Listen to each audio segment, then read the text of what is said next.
welcome to the Intuitively Wild podcast. I'm your host, Rachel Levine.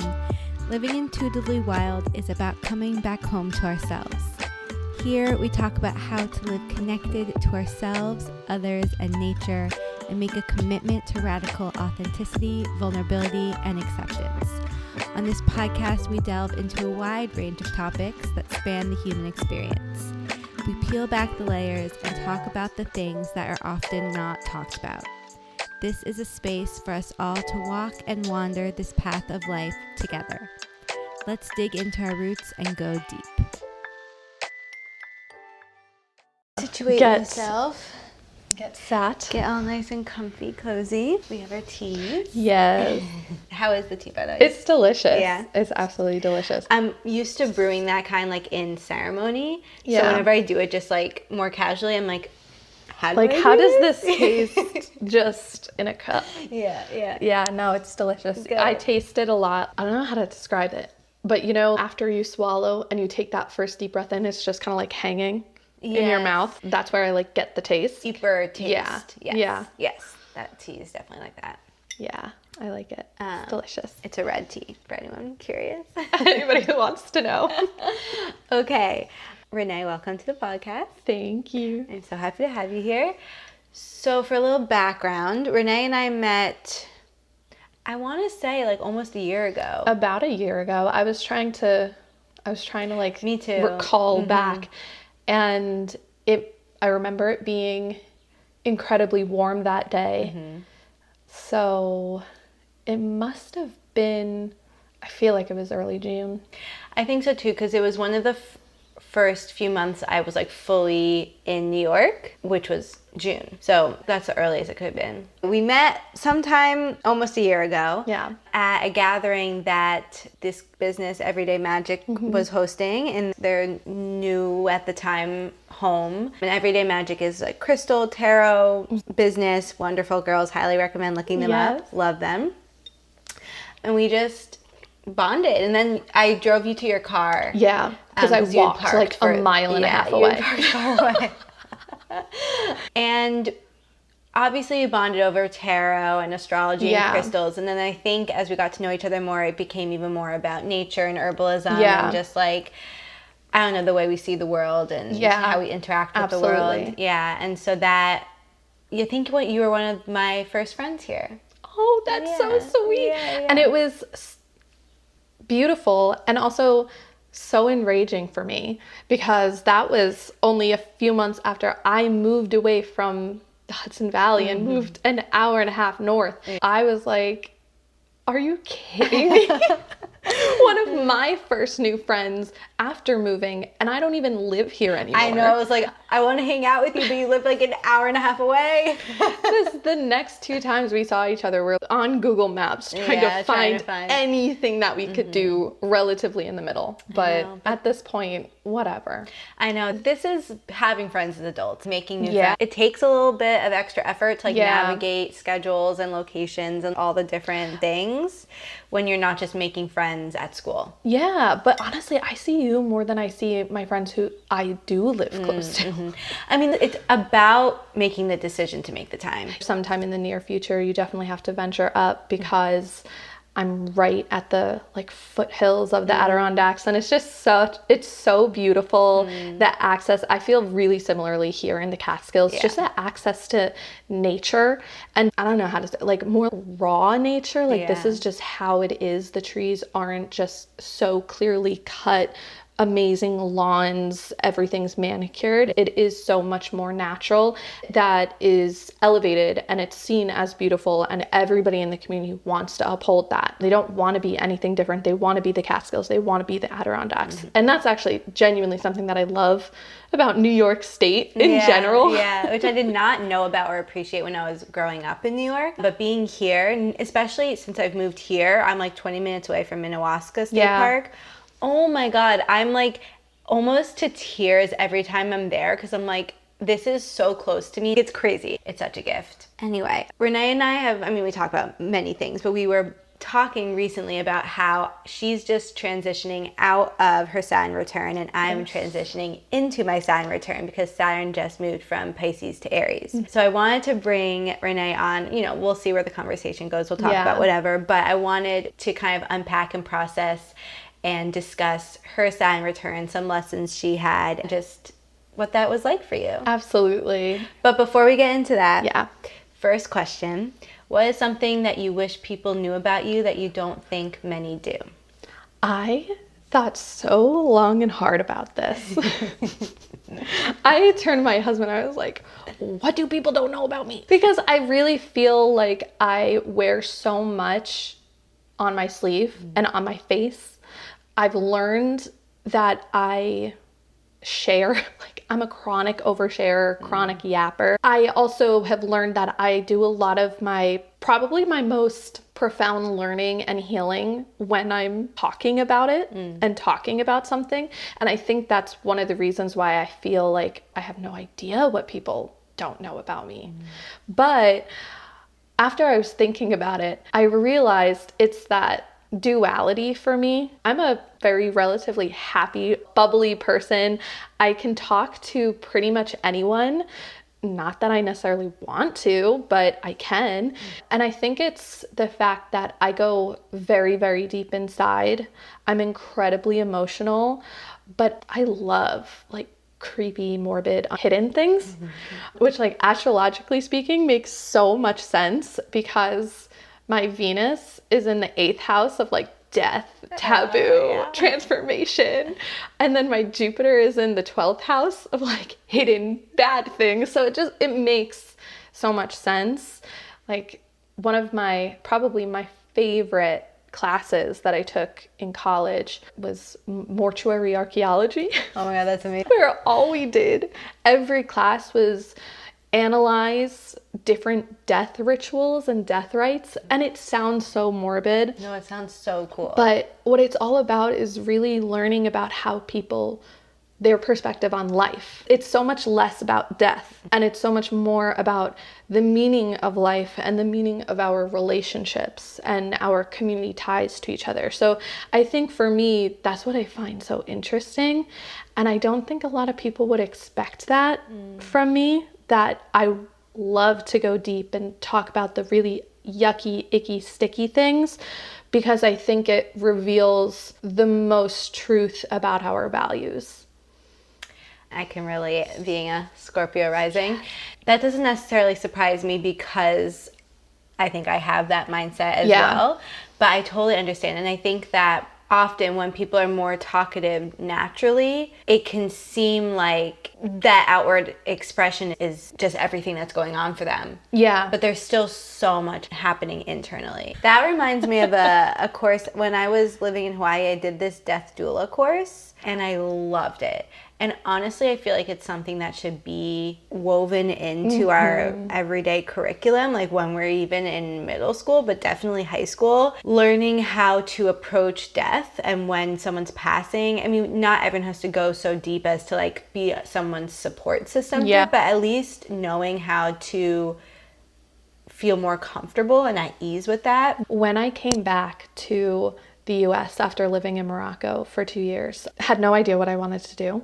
And I, for a while, considered learning to be a death doula. So I think that's really funny that you mentioned the death doula aspect, but sometimes I come back to that, well, what if? But with this idea of adding it and weaving it into our curriculum, what I really connect with that is, at least recently in nonprofit and human services, even in state procedure, there's this shift into being more trauma informed. And I think that's so much of what you're talking about, is how can we be more trauma informed, which really, if you want to take away the very technical aspect of that, it's being empathetic to somebody who's going through the toughest time in their life. And just how can we do more of that, which I think is so interesting on this whole wider socio-political spectrum of where we see everybody going, and this wrestling with individually, I do believe that people feel so much empathy. But it's that connection of, but who am I supposed to feel empathetic for? And also the fear of feeling empathy for somebody that you don't know, that perhaps you don't know if they would feel empathy for you. And I think that's just like people then building these internalized boundaries for safety and to not feel vulnerable. I know both you and I know and can understand there's so much strength in vulnerability and sharing, supporting each other in our vulnerability that I completely agree. I wish we had more conversations. I wish we didn't see all of these aspects of our life that quite literally everybody's going to navigate as we don't talk about this, or we shouldn't learn about this or help somebody through. Because then when it comes around to experiencing it, you don't know how to ask for help. Nobody around you knows how to provide that help. And then you just become isolated. Exactly. And you don't even know what it is you want or need because you haven't been given the space to figure that out. You haven't been given the opportunity to even know what the options could be, whether that's with death or whether you're just dealing with something challenging in your life. We're just taught to suck it up and move on. And that's something that I love so much that you talk about is ritualizing life.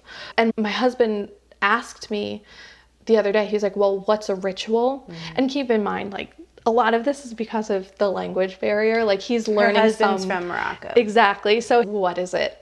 Fourth language is English. What I described it though is, yes, a ceremony, but it's a process of engaging transition so that we can really embody a transition. And when we're able to embody a transition, then at least in one aspect, I think we are protected against experiencing trauma. And big T, little t, whatever type, you know, we're able to process and move through this transition fully embodied and walk in that next phase of our life. Supported, clear-headed, confident, right? And I think that's connected so much with studying all of these death rituals because that is like one of the most important transitions that living people are going to make. And I think it's beautiful, of course, then in some cultures, there's that aspect of that transition for the person who is crossing over into that next phase of their death life process too. So I think there's a lot of power in that ritualizing, honestly, any transformation process, transition moment in our life. And if we engage more in that, perhaps we're able to handle the big T's traumas a bit better, the bigger transitions that will impact us for the rest of our lives. I really love that. And ritual is what allows us to be present with our life so we're not so afraid of it. Yeah. I think one reason we're so afraid of death is because we're so afraid of our life. Yes. And if we actually take the time to ritualize our life, be intentional with our life, be present with our life, and be present with ourselves and understand ourselves through that, then we're not living in a state of avoidance. And I think that avoidance is what halts the processing process and therefore halts the ability to move through difficult situations, which then leads to trauma. Absolutely. I think of it in a herbalist perspective too. I'm currently in the evolutionary herbalism vitalist practitioner course, and something that my teacher Seja Popham always says is chronic suppression of acute symptoms leads to chronic illness. And that's so true in our physical health, but also our emotional health, also our mental health, our spiritual health. Also, if we're just suppressing everything, it's going to become chronic and it's going to traumatize our bodies and our minds and our souls. And so we need those opportunities to parse through that, to process, and like we always say, embody the transition, because it's not meant to break us down. Exactly. And people wonder why we're seeing chronic pain and chronic illness pop up so much more. I think it's because there are certain generations that were taught to suppress. Yeah, absolutely. And not to feel and not to express. And like you said, that's what leads to chronic illness. Yeah. So I think a lot would be healed if we just talked more. I know. And used ritual to be more present and process and feel and all the things. all the things. Which kind of speaks to what we're doing today, because taking time to have conversations, Yeah. whether or not you're on a podcast, but just getting with someone that you're close to or comfortable with and talking about your experiences, what helps you integrate and embody and move through it all. So Absolutely. let's talk about your Saturn return, girl. Let's do it. Oh my gosh. So let me pull up my literal timeline that I wrote. Yes, I have notes. My natal Saturn's in Pisces in my 4th house. So I'll start with saying I'm a Gemini sun, Scorpio moon, Sagittarius rising, which is like, I would argue, a little bit of chaotic interestingness. Yeah, for those who don't know, what does that mean to you? Maybe Yeah. just key points or associations with each thing for you personally. Yeah, what I found so interesting was my personal point of identification for so long. I struggled with this idea of a Gemini sun. I think part of that was this social idea that Geminis are super two-faced. And I actually just recently saw a video online of Angelina Jolie talking about Gemini. She was like, it's not that we have 2 faces, we have 20,000 faces. We're multifaceted. And I'm like, yes. That's so funny. But when I learned of moon signs, and I found I was a Scorpio moon, and I was like, hell yeah. I was so into it. I felt so connected to that. And I now understand, because of that interest and yearning for, I guess, kind of like a dark side of the underbelly of things, I was able to understand my Gemini sun in terms of my ability to communicate, my ability to be a sort of chameleon in situations. I loved traveling. I was able to learn different languages quickly. And so these were just small sort of things in my life that I'm like, oh, I'm kind of good at that. But I was also social butterfly. I had a lot of friends, but not many really, really close friends. I had like 2 or 3 sort of situation, which I think is fantastic. And then with my Sagittarius rising, that I think has been something that I've questioned so much. How do I fit into this Sagittarius rising? Or how does this fit into me?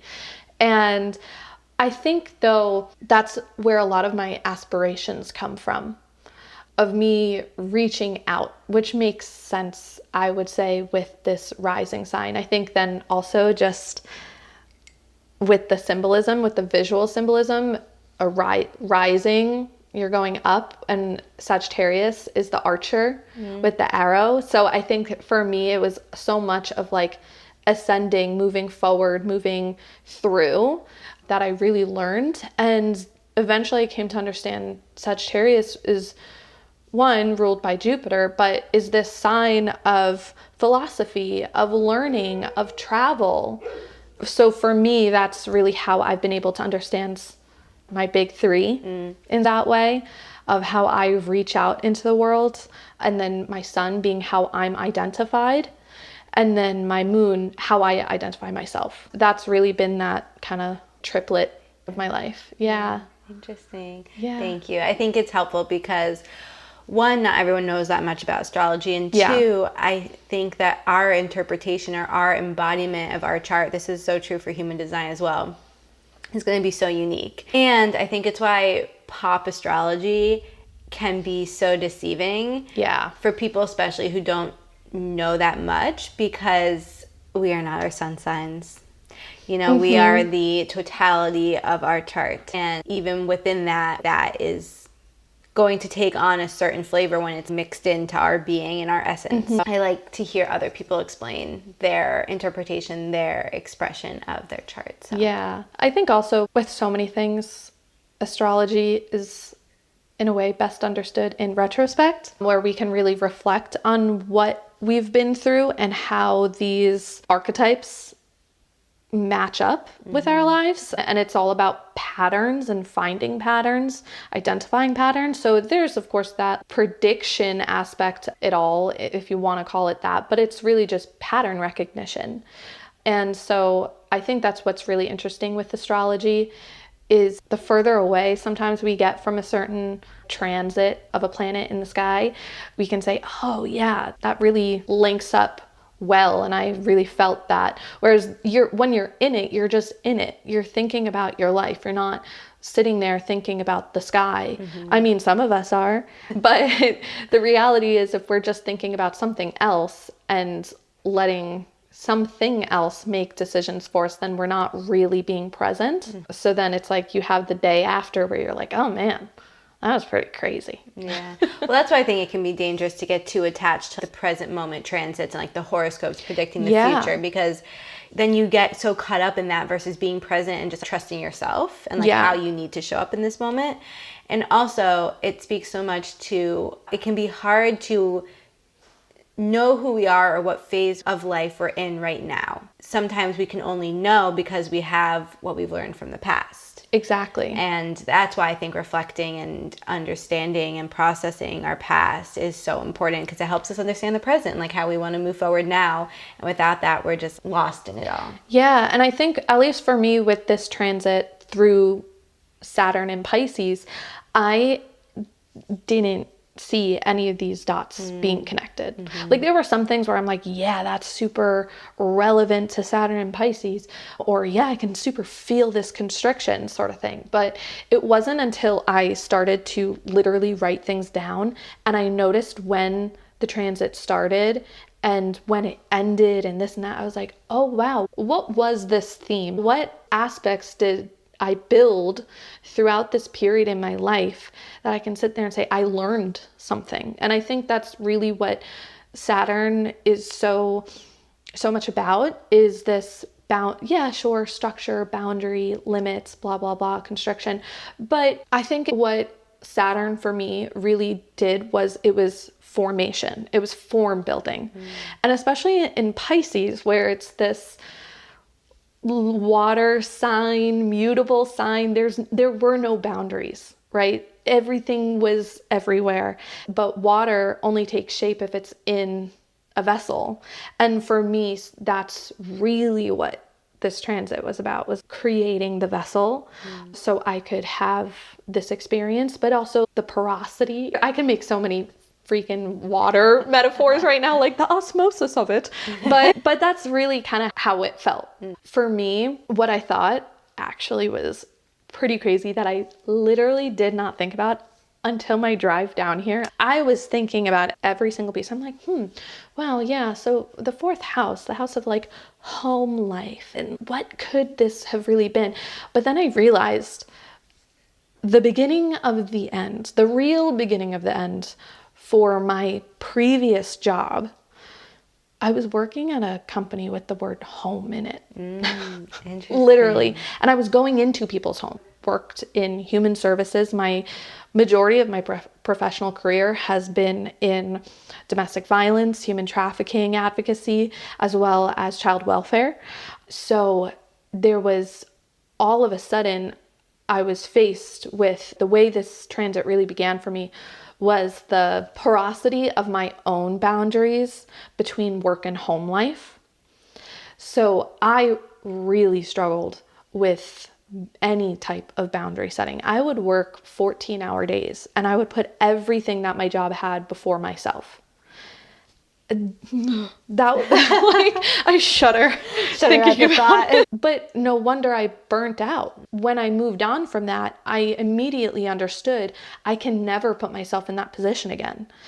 And so that was like that one formation of boundary right there. And it was learning that I had to set the boundaries. That the boundaries are more about my behavior and less about anybody else. It was abrupt too. I was not looking for a new job. In reality, I was expecting to actually be promoted, which would have only made everything of these like lackadaisical, non-existent boundaries even worse. But I had this person come in to the job. I literally think it was like 2 months after my Saturn return started. Yeah. Immediately we're butting heads. Immediately. We did not get along. There was a lot of gossip, a lot of frustration, anger, and then that became resentment, and that became a weird sort of boundary setting of like, don't come into my office and you can't speak to my staff. And it was really uncomfortable, and it felt so inauthentic to who I am and to how I wanted to be a supervisor, the team that I wanted, the office culture I wanted. It threw it all for a loop. And eventually I had a conversation with my bosses who for, at that time, almost a year, were saying, yeah, you're going to be directing the entire office. You're going to be the county director. And so I was de facto the county director for my team, but I didn't get the pay. I didn't actually get the title, and I just got all the work. So all of a sudden, I have this conversation because my adversary in the office started joining these county director meetings. And I was thinking to myself, like, what the heck? So I had the conversation with my supervisors. I was like, what's my future here? How do you see me?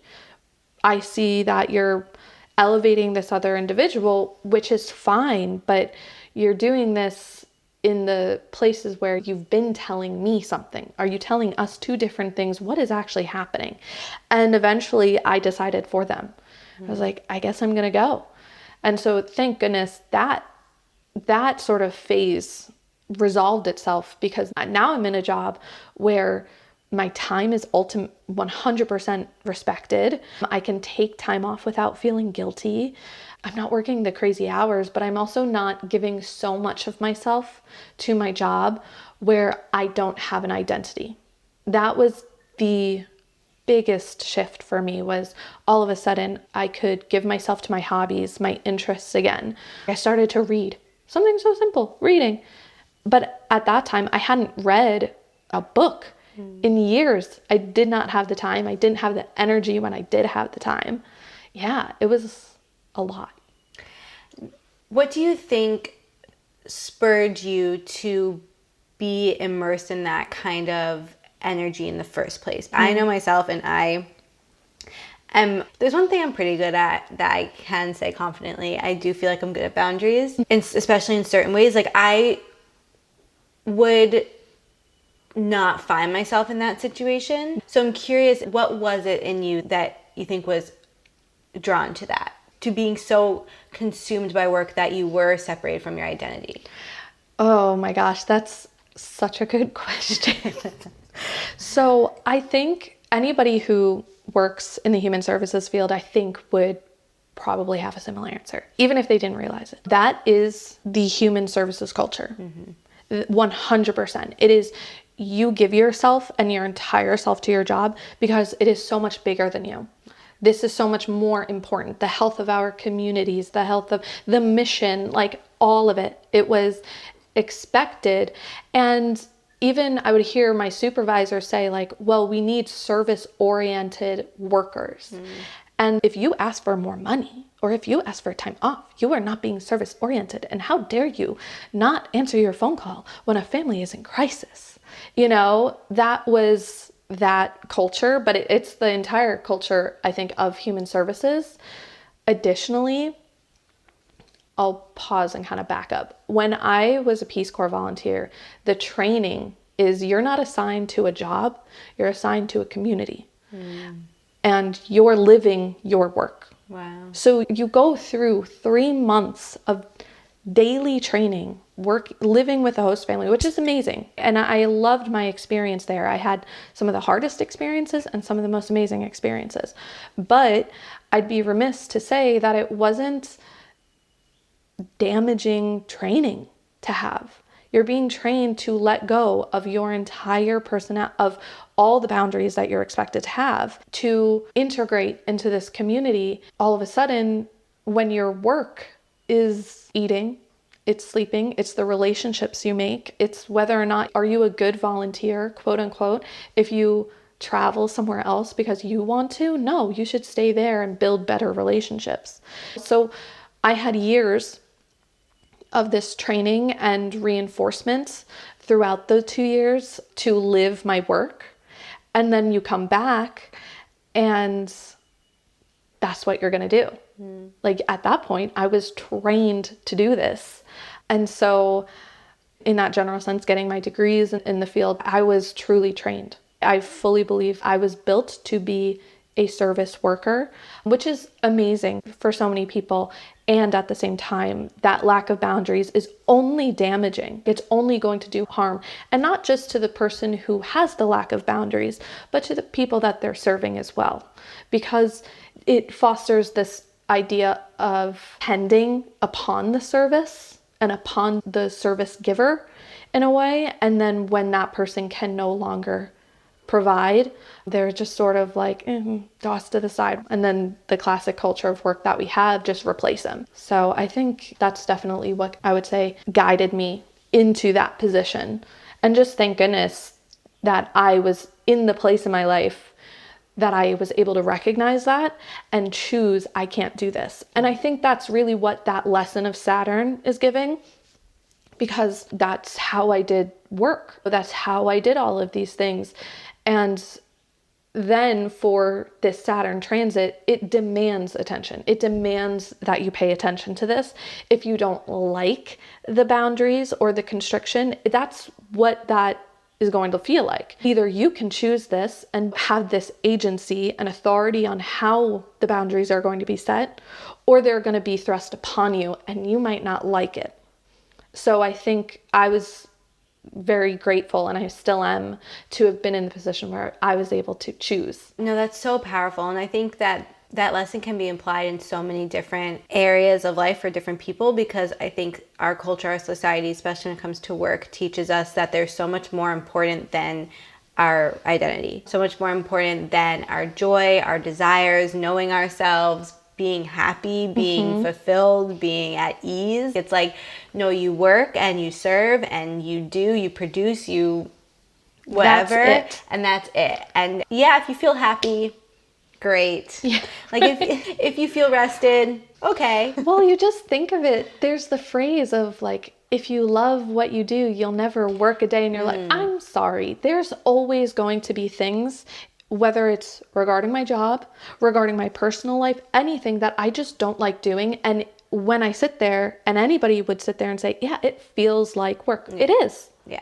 You have to work for your life. You have to set up your bank accounts. You have to make sure that you get your groceries and you eat. Like, there's non-negotiables in life, and that's perfectly fine. We don't have to glorify and say, oh, if you just love a little harder, then everything's going to be fine. It's, I think, setting a lot of folks up for disappointment, because they expect to arrive at joy. They expect to arrive at ease and satisfaction, rather than finding it constantly every day through, like we've been saying, being actually present in our lives.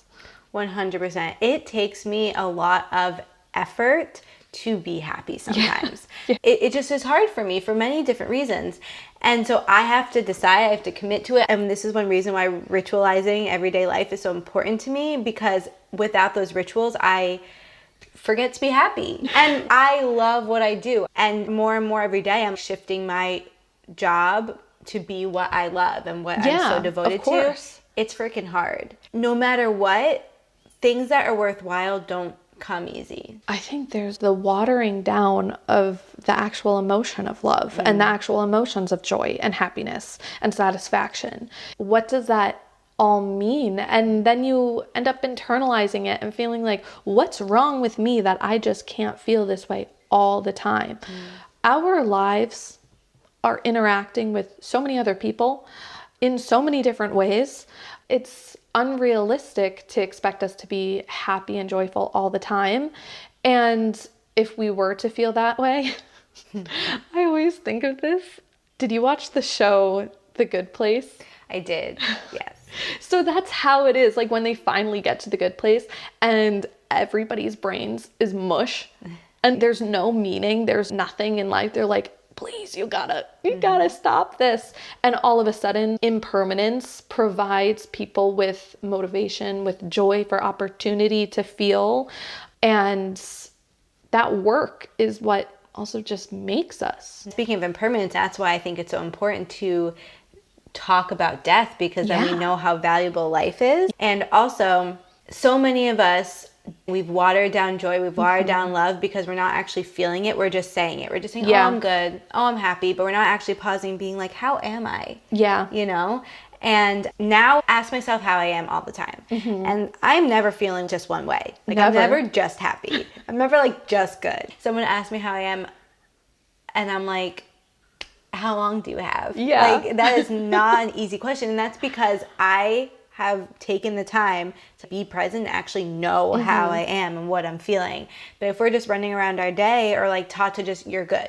You're good. Yeah. This is how it feels to be good. Then we just say we're good and we actually don't know what that means. Yeah. I was talking to a friend recently about this concept of connection.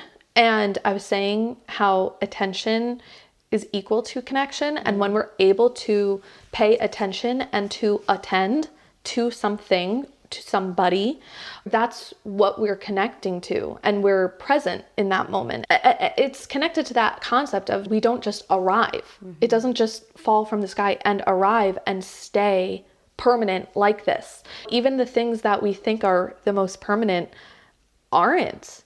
They degrade, they change, they grow. Like mountains are still growing and degrading. Water is cutting, a river is always changing. That's just life. And when we're able to connect and attend to that change and pay attention to whatever is in front of us, we can actually emotionally connect and spiritually connect.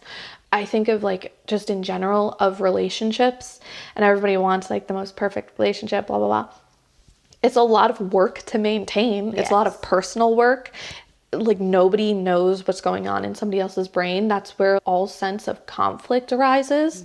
And it's work to maintain happiness. It's work to maintain positivity. It doesn't mean that it's bad work. It's work that's worth it. Yeah. You have to choose the work that's worth it. That's the whole thing.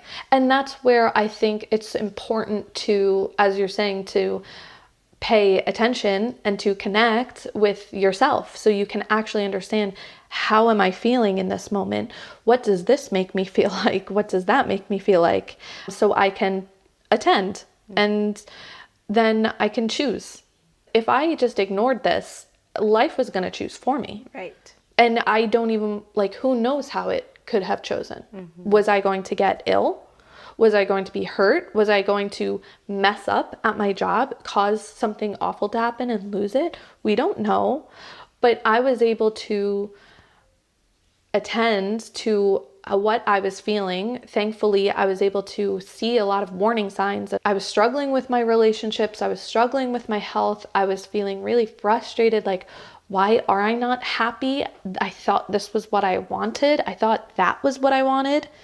And all of a sudden it was like, whoa, pause, stop. You need to make a new decision. And like I said, thank goodness I was able to actually notice that and see all those warning signs, because if I didn't, I know that I would be even more unhappy. Oh, absolutely. What's next on your Yes. Oh my gosh. list? So this is a big one. And this was kind of like in the midst of my work stuff, but I also, in August, September through like November and December of 2023, in August, my husband and I traveled back to Morocco, and that was his first time seeing his family in 2 years since immigrating to the US. My first time being back to Morocco in 3 years. And we experienced like a devastating earthquake. It was horrifying. And like I said, devastating. Thousands of people died. Upon even more, thousands of people have lost their homes. They're still not rebuilt. It was catastrophic for many, many small mountain communities. And we were just on a 2-week vacation. So we had to grapple with that. We were sleeping on the side of a road underneath some olive trees for a couple days with some of our family. And then we left and we went back to normal life and everything was supposed to be fine. I did not feel fine. My husband did not feel fine. It wasn't like until weeks later, we were able to say in the moment, we feel so bad that we're leaving. But then like 1 month passes, 2 months pass, and you're still not feeling right. I was still like randomly crying. My mind was chaotic. And I don't even know how this came about really, but I finally was able to realize I was experiencing survivor's guilt. And I just was overcome with feeling so guilty. I just having existential questions of like, who the hell am I?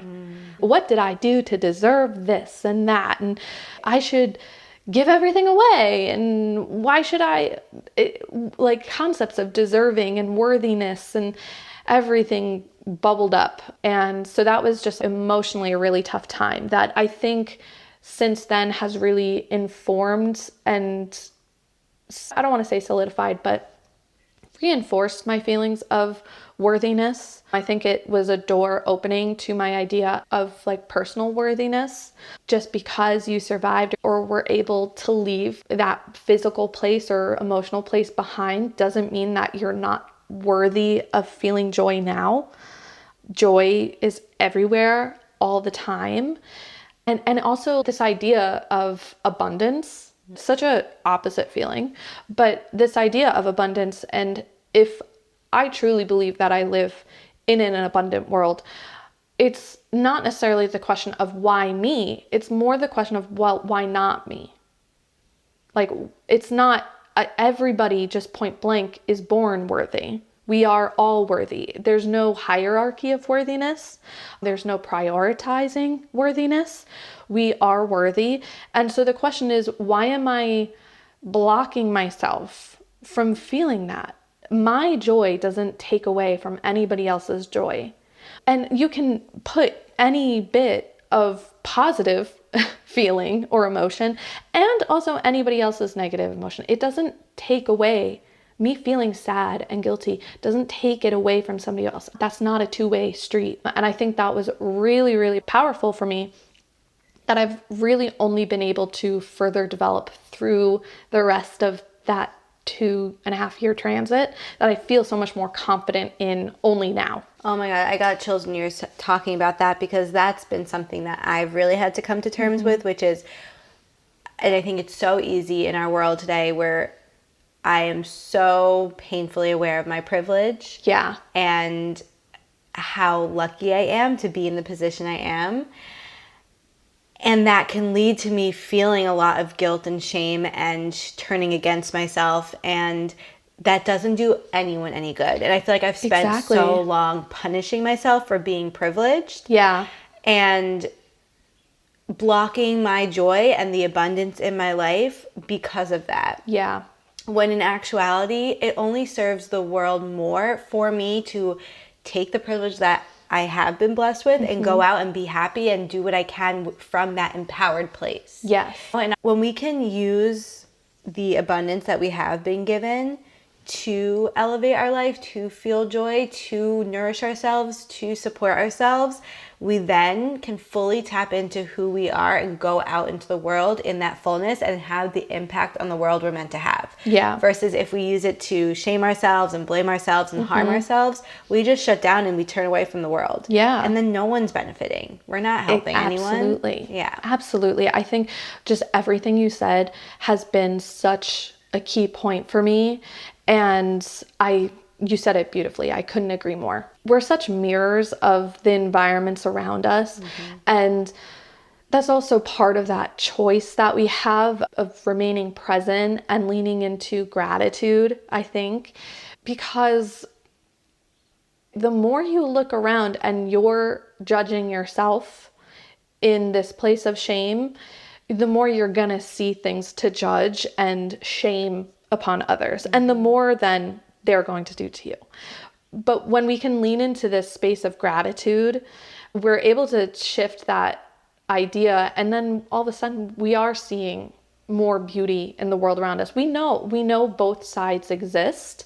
And when we get over that hump of living and in this shame, in this guilt, in this, well, I was born in this place of privilege, and so now I have to somehow undercut myself because I decided that I'm not deserving. Everybody's deserving.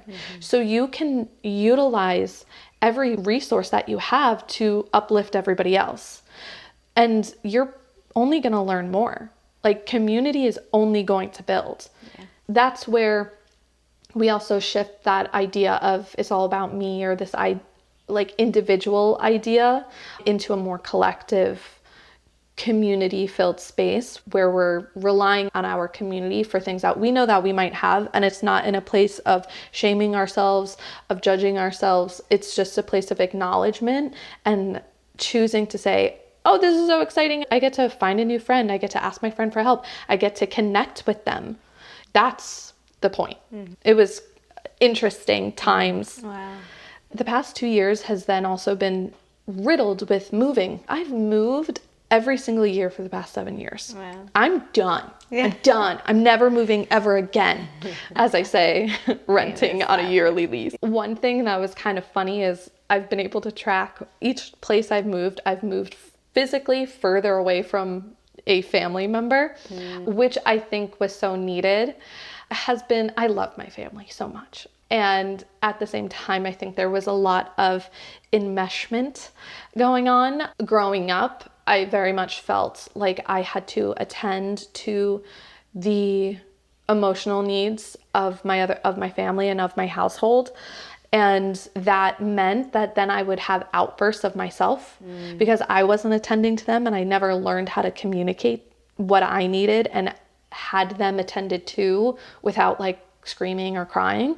So that's been like a journey that I'm on, is how can I actually attend to my own needs and request attention to my needs without having an outburst, without suppressing until something bursts out.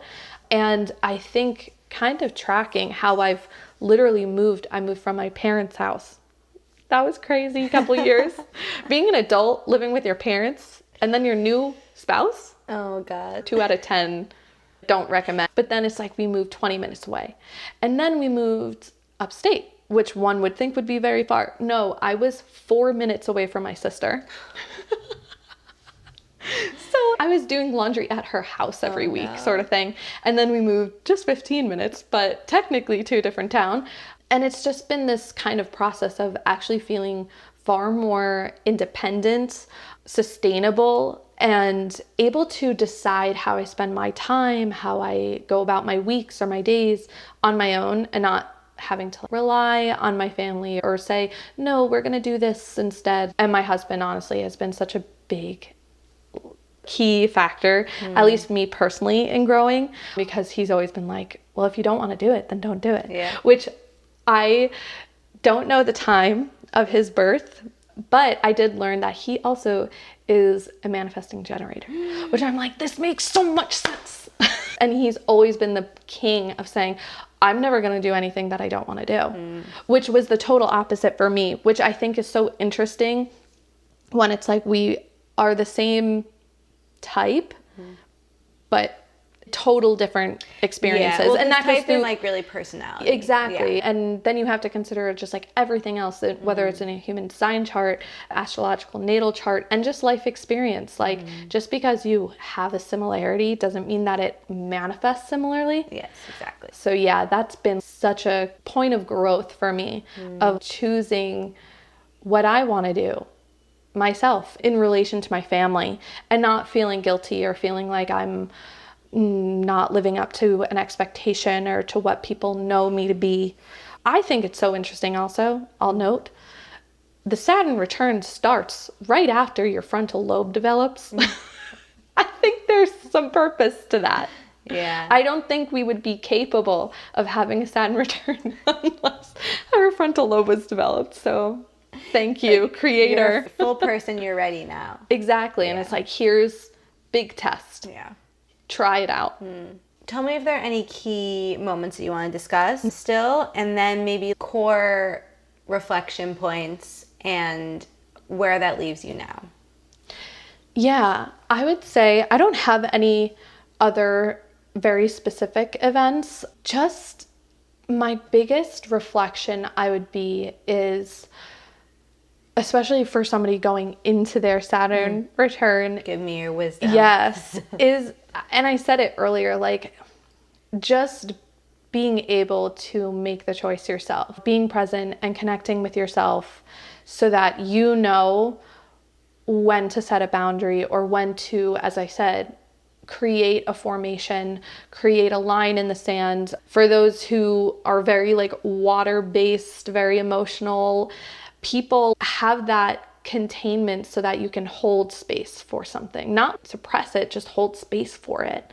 I think that's my biggest reflection, because you're going to move through it. Mm-hmm.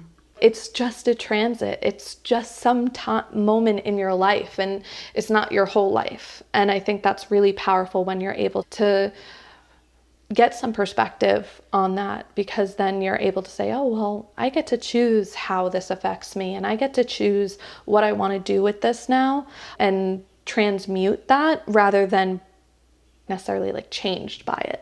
That's so powerful. And I think the container piece is so important, because it gives us the ability to flow and be more present and to feel safe in our flow.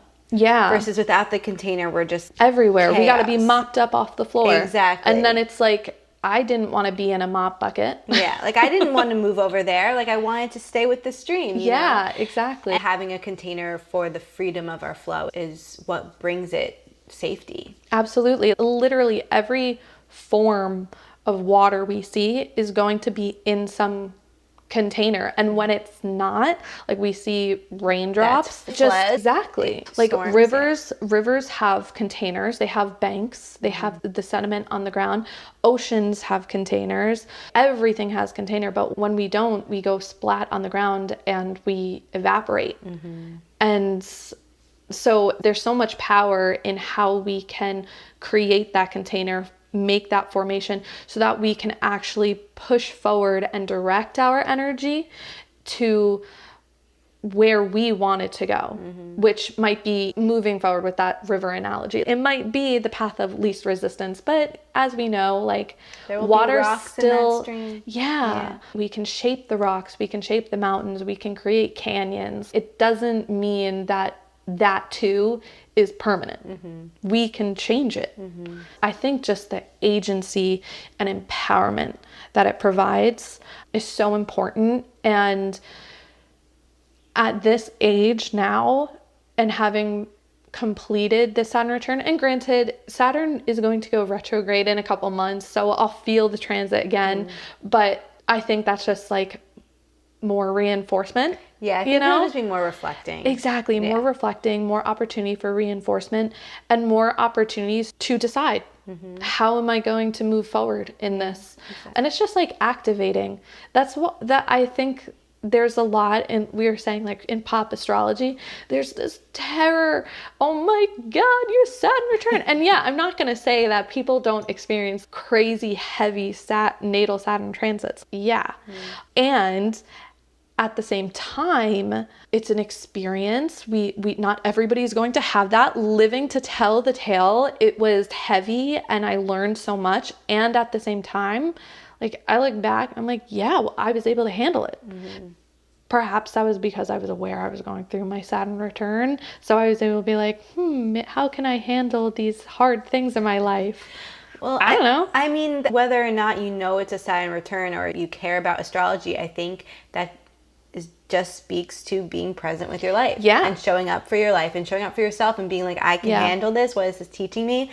I personally am not afraid of my Saturn return. Yeah. I'm like, bring it on. I'm ready. I already, even if I didn't know about my Saturn return, I intuitively feel like the next 3 years are going to bring a lot of change for me in the way that I'm really excited about. Yeah. You know, and I know it's going to be challenging, but I'm like, I've been working for these changes for a very long time, so I'm ready. Exactly. Saturn isn't a destructing force. It's formation. It's building structure. So that quite literally just says that perhaps this transit in your life is going to activate how you set forward, how you're going to do this. Yes, because Saturn's, it's not here to be like, I'm going to break you down and ruin you. It's like, I'm going to teach you the lessons you need to be your best self, to be your fullest self, to walk your path. Absolutely. And it's like, Saturn's been like sky daddy. Like, it's that authority figure in our life. And it's something that we should be able to look to depend on. Like, we need walls so we can rest on them, so we can rest, you know? And that's, I think, when we're able to not be so terrified because the Cosmo article said that everybody has like disrupting life events through their Saturn returns. Okay, yeah, and also you will make it through. Yeah. Like you absolutely will. Okay, with that being said, Yes. What is an intention you want to set for yourself for moving forward after all you have learned? Yeah. I would say, let me think for a minute. I would say my intention is that I will trust how I feel, and I would say just that. I will trust how I feel. I trust my voice. I trust my authority to steward my life. I will trust how I feel. I love that. Do you want to share with everyone where they can connect with you, find you, anything? Yes, as similarly to you, but maybe on a different scale. I am growing and changing and evolving, so I'm so excited for what the next few months, at least to the next year, will bring. Right now, you can find me on Instagram and on TikTok. Instagram, my handle is page.ofthepriestess. And on TikTok, it is Beldy Herb Co. Beldy Herb Co. will be my budding herbalism adventure. So yeah, there's a lot more to come. I'm starting to open a registration actually for my own manifestation group called the Alchemilla process. So bringing that aspect of transformation, alchemy, but also with herbalism.